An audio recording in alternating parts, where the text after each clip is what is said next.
Many people recall Yasmine Bleeth from an era when stars seemed larger than life and television felt impossible to escape.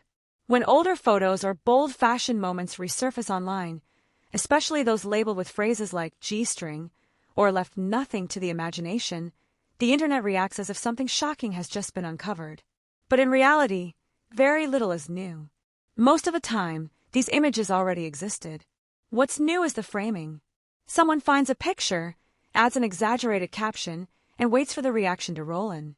This cycle repeats endlessly. The real message of this video is about perspective, dignity, and why these so-called revealing photo stories are often far more unfair than people realize. Stay with me until the end to see why. Before anything else, it's important to be thoughtful when talking about images like these. How a photo is presented matters just as much as the photo itself. When images are shared with mocking language or sensational intent, the person in the picture becomes a target. That isn't entertainment, it's pressure. Clothing choices may reflect fashion trends, a professional shoot, or a different cultural moment. Yet online platforms often strip away all background and replace it with one loud command. Look at this. In doing so, respect disappears, and the focus shifts away from the individual and onto isolated body parts. Phrases such as leaves little to the imagination are often used deliberately. They imply something without clearly stating it, which encourages gossip and judgment while avoiding responsibility. That's exactly why such posts spread so fast.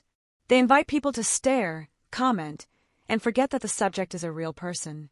Behind every image is someone with feelings, boundaries, and a full life that can't be reduced to a single frame saved on a phone. Another important issue often ignored is the pressure women have faced for decades regarding appearance.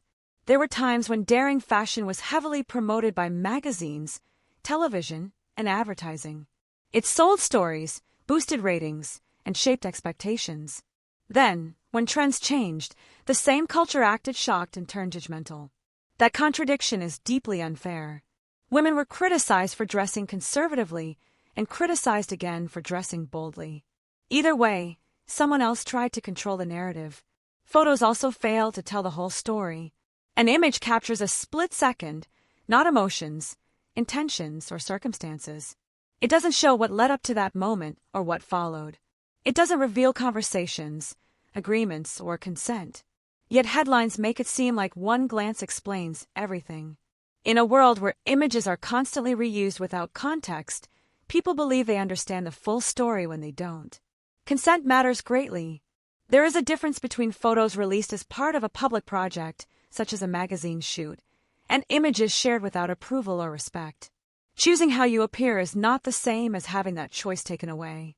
As viewers, we should never assume we are entitled to access someone's personal time or private moments. Curiosity does not justify carelessness. It's also worth asking why these images suddenly become news again. The answer is simple: attention. Social media rewards anything labeled as shocking or revealing. Clicks generate profit, and dramatic language fuels engagement. Even when there's no real controversy, exaggeration creates one. The person in the photo stops being human and becomes a tool for algorithms. Next time you see a headline like this, pause. Instead of reacting, ask why the image was shared and how. Was it meant to appreciate her work or to provoke judgment? Was it shared with respect or used as bait? That single question changes everything.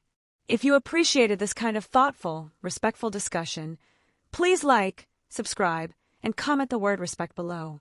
It tells the system and the culture that you value intelligence over cruelty and context over noise.